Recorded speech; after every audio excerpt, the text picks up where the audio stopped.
Saudações muito calorosas a todo o nosso público do Clube do Livro.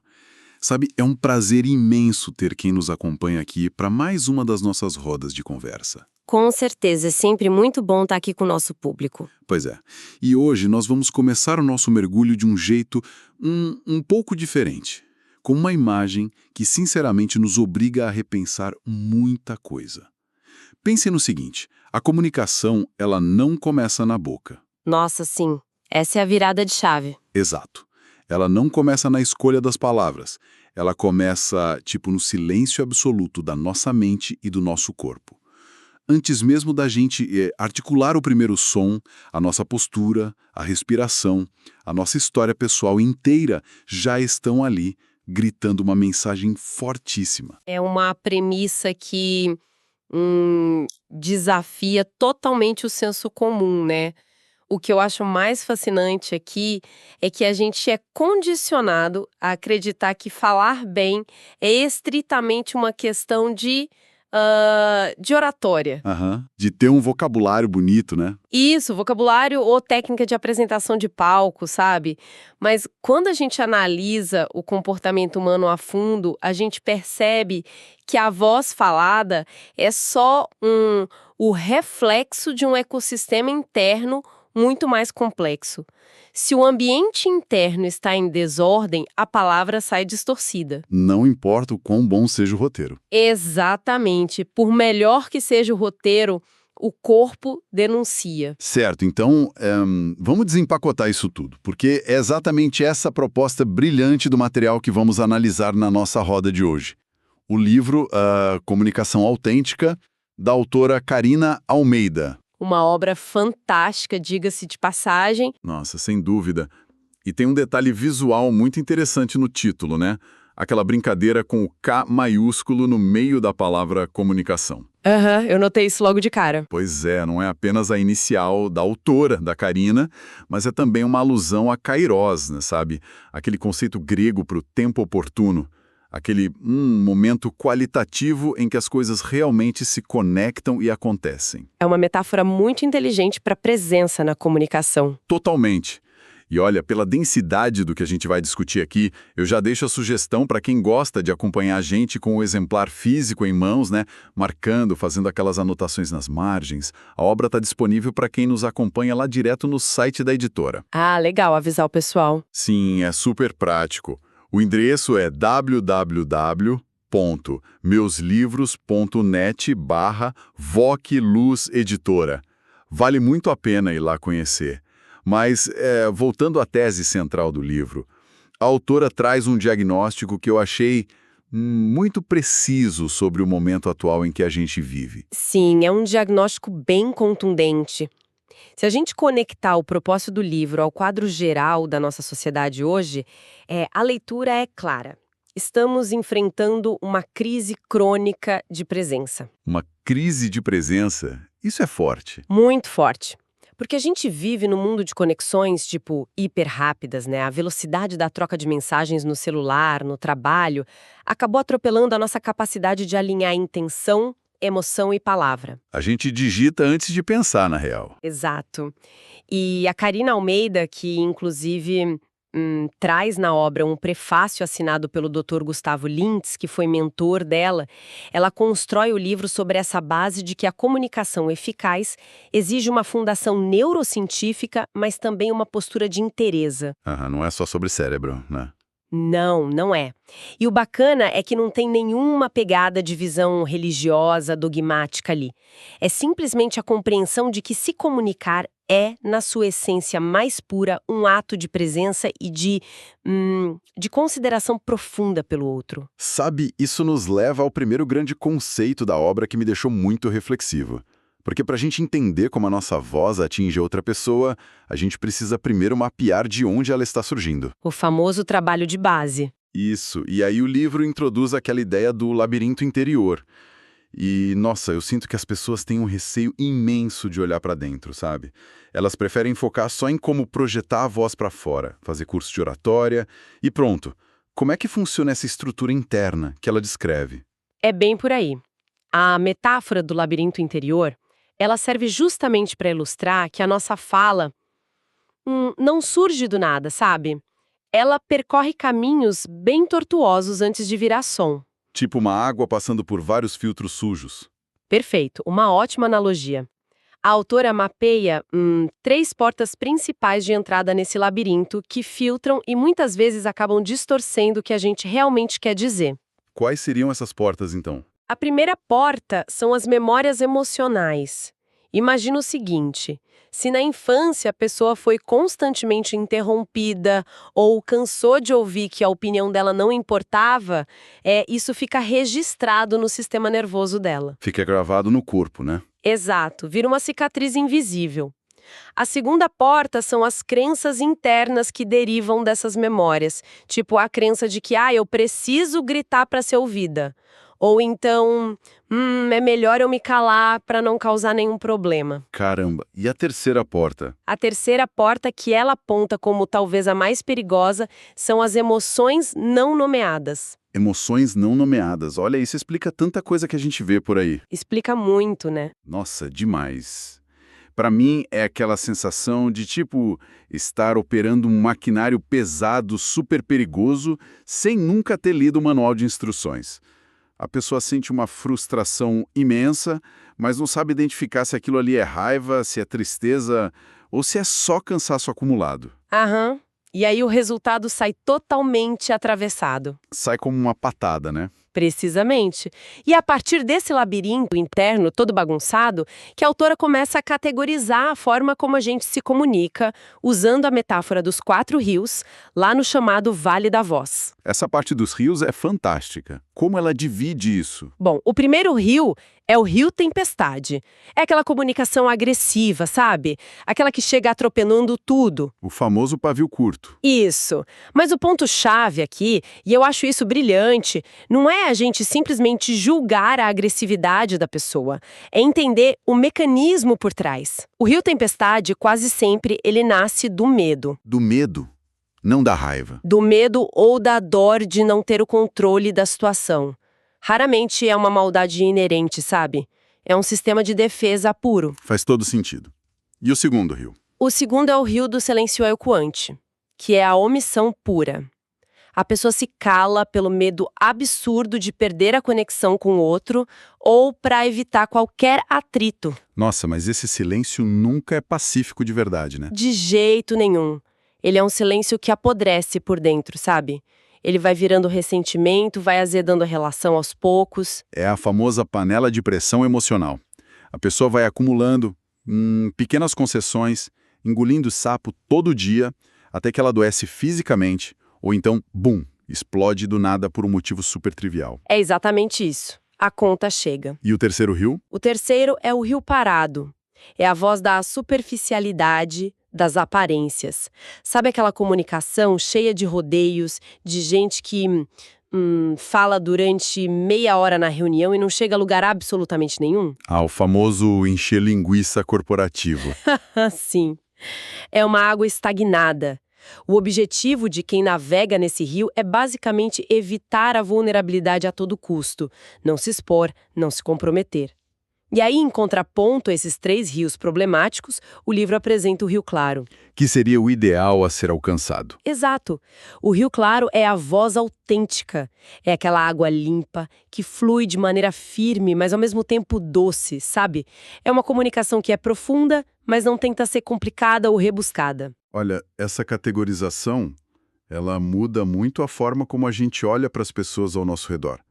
Porque é muito fácil a gente apontar o dedo no ambiente de trabalho e rotular alguém como ele é o explosivo da equipe, ou ela é a passivo-agressiva do setor. É o caminho mais preguiçoso, né? Sim, mas pensar nesses comportamentos todos como rios que são alimentados por memórias antigas e medos profundos, para mim, é como olhar para uma rachadura imensa na parede da sala. Como assim? Tipo, a gente foca em tapar a rachadura com massa corrida, pinta por cima e acha que resolveu. Mas o problema real está lá embaixo, sabe? Na fundação da casa que está cedendo. A explosão da pessoa é só a rachadura, é o sintoma da dor. Que analogia perfeita. É bem isso, Neno. Agora, o que me intriga de verdade é a aplicação disso tudo no caos do nosso cotidiano. Porque, com trânsito, os prazos esgotando no escritório, a exaustão acumulada. A gente entra num piloto automático quase zumbi. Todo mundo entra. É inevitável. Pois é. Então, como é que alguém percebe em qual rio está entrando antes de cometer um desastre comunicacional irreparável com o chefe ou com a família? Essa é a virada prática do livro, e eu gosto muito dessa parte. A resposta para você não cair no rio errado está no seu próprio corpo. No corpo físico mesmo? No corpo físico. Ele atua como o painel de instrumentos de um avião, sabe? Aquela luzinha vermelha piscando. Antes mesmo do seu cérebro formular a frase ríspida que você quer soltar, o seu sistema nervoso já reagiu. Caramba. O autor explica que, por exemplo, se você está prestes a entrar no rio tempestade, o seu corpo vai dar sinais somáticos claros. A sua mandíbula trava, o seu punho fecha sem você perceber, a nuca esquenta. Aham. A respiração fica ofegante. Isso. E se você está caindo naquele silêncio ecoante da omissão, são os ombros que pesam, sabe? O peito fecha, a respiração fica super curta. O corpo, ele não tem a capacidade cognitiva de mentir. Nossa, verdade. Ele denuncia na hora a incongruência entre o que você está sentindo de verdade e o que você está prestes a fingir com palavras. Olha, aqui é que a coisa fica realmente interessante. O corpo funcionando como um sistema de alarme antecipado. Então, digamos que a gente percebeu que a respiração encurtou e o ombro tensionou. A gente já sabe que o curso da água está indo direto para o silêncio ressentido. Exato, o alarme tocou. Mas aí, como é que a gente faz a correção de rota? O livro propõe alguma metodologia prática para alterar esse curso? Propõe sim, e de uma maneira muito estruturada, o que ajuda bastante. A obra traz 3 pilares fundamentais para sustentar esse rio claro. O primeiro pilar é a escuta ativa. Que todo mundo acha que sabe fazer, né? Todo mundo diz que faz no currículo, mas na prática, a autora desdobra essa escuta em 3 níveis. O nível externo, que é apenas ouvir as palavras literais que o outro fala. O nível emocional, que é prestar atenção no tom de voz, na pausa, no que a alma da pessoa está dizendo por trás das palavras. Aham. E o nível mais profundo, que é focar na intenção real por trás daquela fala, mesmo que a pessoa esteja se expressando mal. O conceito central dela aqui é lindíssimo. Ela diz que ouvir é amar antes de falar. Uau! Ouvir é amar antes de falar. Sabe, isso exige um controle imenso da nossa parte. Porque altera completamente o objetivo da nossa escuta. Altera o eixo todo, né? Sim. Na maioria das vezes, a gente não escuta para compreender o outro. A gente escuta, só para preparar a nossa próxima resposta. Como se a gente estivesse catando munição no argumento do outro para atirar de volta. Vira um debate competitivo e não a conversa. Exato. Então, escutar para criar espaço na relação é um paradigma muito diferente. É um paradigma de conexão genuína. E aí, o segundo pilar é a clareza, que a autora operacionaliza muito bem através de um método chamado CEP. CEP. É uma sigla. Isso, uma sigla para sentir, entender, preparar e propor. Daqui a pouco a gente pode destrinchar isso melhor. Combinado. E o terceiro pilar é a integridade. Mas não apenas a integridade como um valor ético ou moral, sabe? E sim como o alinhamento mecânico e absoluto entre o seu corpo, a sua mente, a sua emoção e o seu espírito. Ou seja, o que eu sinto é exatamente o que eu penso, que é o que eu digo e, por fim, o que eu faço. Tudo na mesma linha. Espera um pouco, vamos avaliar isso com calma, porque me bateu uma dúvida agora. Se integridade significa esse alinhamento total entre o que eu sinto e o que eu falo, isso não acaba abrindo a porta para aquela sinceridade brutal? Como assim? Se a minha emoção real, visceral naquele momento de estresse é uma raiva profunda do meu colega, dizer a minha verdade sentida, sem filtros, não me transforma numa bola de demolição na vida do outro? É uma excelente ponderação. Sabe? Porque dizer tudo que vem à mente pode destruir casamentos, parcerias de negócios, amizades de anos. Como é que o livro soluciona essa linha tênue, esse limite entre ser autêntico e ser simplesmente destrutivo? Essa é talvez a questão mais importante, e a autora resolve esse aparente paradoxo de uma forma cirúrgica. Ela deixa muito claro que Clareza não é um passe livre para você vomitar as suas emoções não processadas em cima dos outros. Ah, graças a Deus. Pois é, clareza é você dizer o que é essencial, sim, mas sempre com amor. E para embasar isso, o livro se apoia num princípio milenar, que é citado lá no texto de Efésios 4.15, que fala justamente sobre falar a verdade em amor. Falar a verdade em amor? Exato. A lógica psicológica por trás disso é muito infalível, veja bem. Verdade sem amor não é clareza, é agressão. Verdade. Mas do outro lado da moeda, amor sem verdade não é proteção, é omissão pura. Então a clareza amorosa é o único espaço seguro onde a relação realmente sobrevive e cresce. Verdade sem amor é agressão. E amor sem verdade é omissão. Olha, isso é um filtro impressionante para a gente usar no dia a dia. Mas vamos tirar isso um pouco do campo das ideias e colocar na vida prática. Vamos lá. Imagina o seguinte cenário que eu acho que é muito comum para quem está ouvindo a gente. Alguém no seu trabalho pega uma ideia que você deu no cafezinho e apresenta na grande reunião como se fosse totalmente dela. Nossa, clássico. E doloroso. Muito. Na hora, você sente uma raiva vulcânica. Como é que aquele método CEP que você citou ajuda essa pessoa a não cair no rio tempestade, não voar no pescoço do colega e, ao mesmo tempo, não se encolher no silêncio ecoante e deixar por isso mesmo? É um excelente exercício.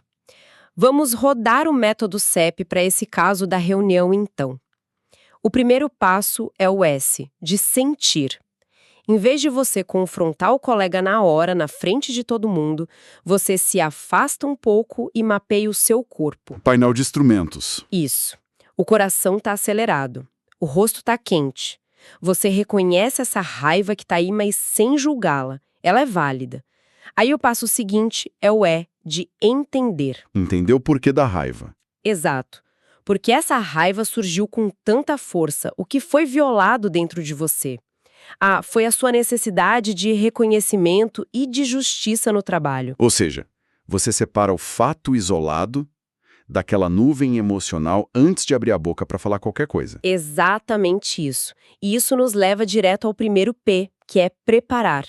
É aqui que a neurociência brilha. Como assim? Ao nomear a sua emoção e entender a causa raiz, você consegue tirar o seu cérebro daquele estado de alerta primitivo, de sobrevivência, e devolve o comando para o córtex pré-frontal. Que é a área mais racional, né? Isso, a área lógica, de planejamento.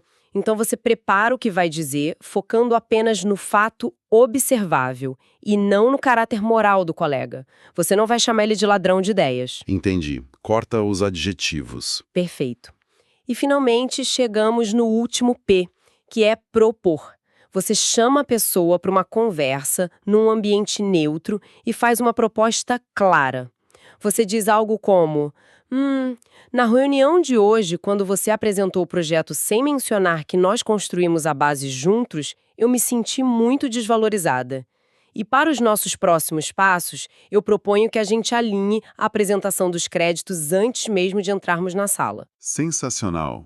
Você trouxe a verdade incontestável, mostrou incômodo, mas sem aquele tom de ataque pessoal que ia acabar em gritaria. Exato. Você falou a verdade em amor. Sabe, isso nos joga direto no território mais pantanoso das relações humanas.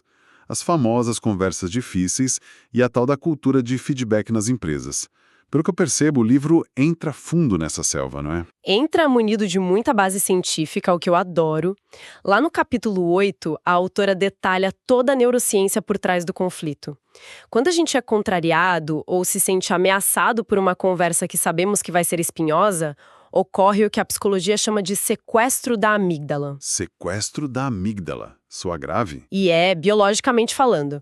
A amígdala no nosso cérebro aciona um alarme de sobrevivência máximo. E o nosso corpo se prepara fisicamente para 3 coisas: lutar, fugir ou congelar. Como os nossos ancestrais na selva. Exato, não mudou muito. O grande problema no mundo corporativo hoje, e também nas dinâmicas dentro de casa, é que para evitar o desconforto desse alarme disparando no peito, as pessoas na maioria das vezes escolhem a fuga.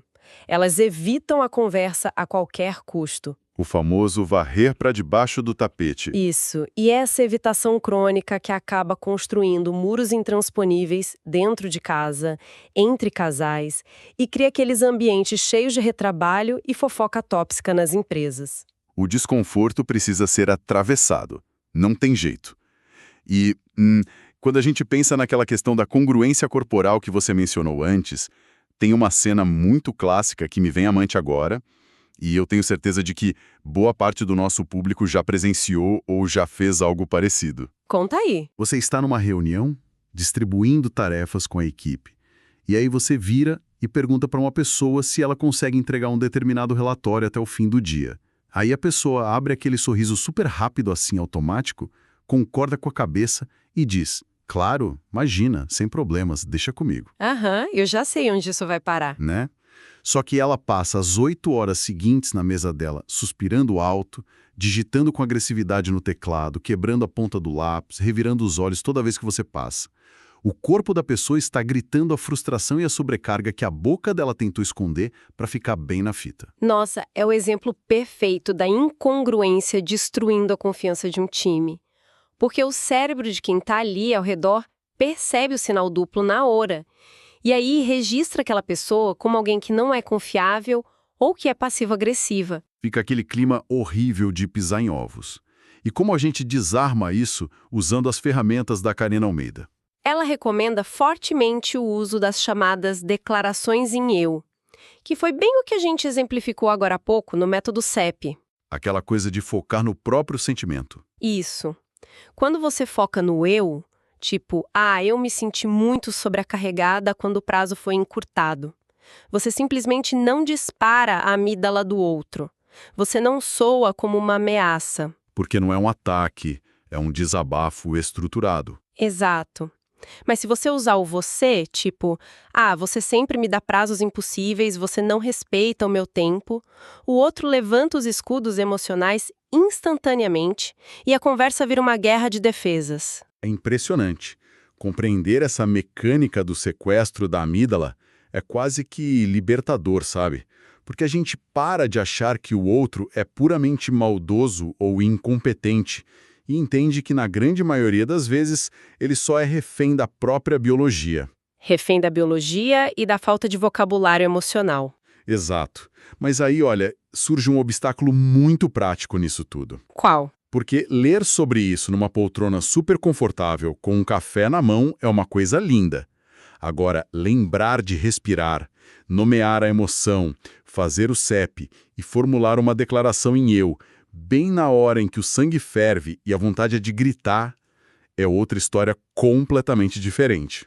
Sem dúvida. O calor do momento muda tudo. Como é que a gente converte essa teoria toda maravilhosa em memória muscular para a hora da crise? É justamente nesse ponto que a obra entrega sua ferramenta mais inovadora na minha visão. A autora sistematiza esse treinamento através do método CEM, CEEM, que engloba o corpo, o espírito, as emoções e a mente. Tá, e como ela faz isso sair do papel? Aí que tá. Ela também percebeu que palestras corporativas e só ler livros não mudam os hábitos de ninguém quando a pressão real aparece. Então ela criou o JK, que é o jogo da comunicação autêntica. Calma. Ela transformou o treinamento de inteligência emocional e resolução de conflitos num jogo literal, com regras e tudo. Num jogo. Literalmente um jogo de mesa. É incrível. E como isso funciona na prática? É um jogo de cartas que gamifica o aprendizado, sabe? Ele é super utilizado tanto em workshops dentro de corporações gigantes, quanto em dinâmicas familiares em casa mesmo. Que legal! E quais são as cartas? Tem 2 tipos fundamentais. Tem as cartas de desafios, que vão apresentar cenários bem espinhosos e comuns da vida real, e tem as cartas de práticas de conexão, que fornecem táticas de respiração, de organização mental e de escuta ativa. Entendi. Então a ideia é você simular o estresse num ambiente seguro, tipo ensaio, para criar aquela tal da memória muscular. Perfeito. É uma sala de musculação emocional. Achei genial a ideia de tirar todo aquele peso institucional daquelas reuniões de feedback super engessadas. Mas vamos fazer um teste rápido aqui, só para o nosso público conseguir visualizar melhor. Vamos lá. Finja que você está com o jogo aí na sua mesa. Puxe uma carta de desafio imaginária para mim. Mas me dá um cenário bem comum, tipo de conflito doméstico que todo mundo se identifica. Beleza, vamos lá. Puxando a carta. Carta de desafio. O seu parceiro ou a sua parceira chega em casa depois de um longo dia de trabalho. Você vira e pergunta, com a melhor das intenções possíveis, como foi o seu dia? Aí a pessoa solta um suspiro pesado, revira os olhos, te responde um normal, super seco e bate a porta do armário com força. Nossa, doeu só de imaginar. Pois é. Qual é a sua primeira reação instintiva nessa situação? Olha, o instinto primitivo total é entrar no modo de defesa imediato. Eu provavelmente diria algo super reativo como, o que foi que eu fiz agora? Ou então, pior ainda, eu usaria aquele rio do silêncio ecoante. Eu sairia de perto murmurando alguma reclamação e passaria a noite inteira de bico, deixando um clima insuportável pela casa. Exatamente o que a maioria faria. A sua amígdala foi sequestrada pela batida da porta. E no jogo, é bem nesse momento de tensão que você precisa puxar uma carta de prática de conexão. Ah, o jogo interrompe a reação automática. Exato. Ele te impede de seguir o piloto automático e sugere, por exemplo, uma técnica do pilar corpo e emoções. Ele te orienta a fazer uma pausa de 3 segundos, respirar fundo e usar aquela escuta emocional que foca nos sinais físicos que o outro está emitindo. Tá, e aí? O que eu diria? O jogo te ensina a responder algo do tipo: olha, você me disse que o dia foi normal, mas o seu ombro super tenso e a forma como você fechou o armário me dizem que você está exaustivo. Você quer uns 5 minutos de silêncio para aterrissar ou prefere desabafar agora? Uau! Olha a diferença disso. Muda tudo, né? Muda completamente a dinâmica da noite daquela família. Em vez de escalar por uma briga infantil sobre quem está sendo mais rude ou insensível, você, como receptor da mensagem, cria um espaço super seguro para o outro reconhecer a própria exaustão. Exato, você quebra o ciclo do conflito. E treinar isso em formato de jogo desata esses nós comunicacionais muito antes que eles virem rupturas reais, né? Fica muito evidente por que a autora defende tanto que liderança seja na sala de reuniões de uma multinacional ou na mesa de jantar da nossa casa, não tem absolutamente nada a ver com o cargo no crachá. Liderança é influência. Isso. Liderança é influência pura e a influência verdadeira só nasce dessa coerência absurda entre o que o seu corpo mostra e o que a sua voz finalmente diz. E sabe, se a gente conectar todos os pontos que abordamos no nosso encontro de hoje, a conclusão central para mim é muito bonita. Qual seria? Conclusão de que a comunicação autêntica não é um manualzinho de táticas corporativas para você manipular objeções de clientes ou vencer debates na internet. Ela é um convite muito profundo a um realinhamento interno do nosso ser. Um resgate, eu diria. Sim, é assumir uma postura espiritual e emocional de presença contínua. Por isso mesmo, eu acho lindo que a autora faz questão de dizer que a última página do livro não é um fim, sabe? Mas sim a linha de partida. Isso! É quando as rodinhas da sua bicicleta são tiradas e você é desafiado a praticar a coragem de ser vulnerável e de ser claro todos os dias, na vida real. Sabe, é uma obra de muito peso que exige releituras constantes. Não é um livro para ler e esquecer na estante. E como nós aqui valorizamos demais o tempo e a atenção de quem nos acompanha, a gente reforça que se essa reflexão toda sobre os nossos rios internos, sobre alinhar corpo e mente para parar de destruir as nossas relações, se tudo isso fez sentido para você que está ouvindo... Com certeza fez para muita gente. Pois é, esse é o tipo de material que precisa estar sempre ali na mesa do escritório ou na cabeceira da cama para consulta frequente. Lembrando, de maneira muito orgânica para o nosso público, que a obra da Karina Almeida pode ser adquirida e conhecida lá direto no site da editora. O endereço é www.meuslivros.net, Avoc Luz, editora. Vai por mim, vale muito a pena conferir e investir pesado nas suas ferramentas emocionais. É um investimento que vai direto na qualidade e na longevidade das relações que mais importam para todos nós. Exatamente. Então, pessoal, o que isso tudo significa no fim das contas? A autora nos prova científica e filosoficamente que a voz autêntica exige esse alinhamento total entre mente, corpo, espírito e emoções. Mas, para encerrar nossa roda de conversa de hoje, eu quero deixar uma provocação no ar. Algo que não está escrito com essas exatas palavras lá no livro, mas que paira sobre tudo o que a gente discutiu aqui.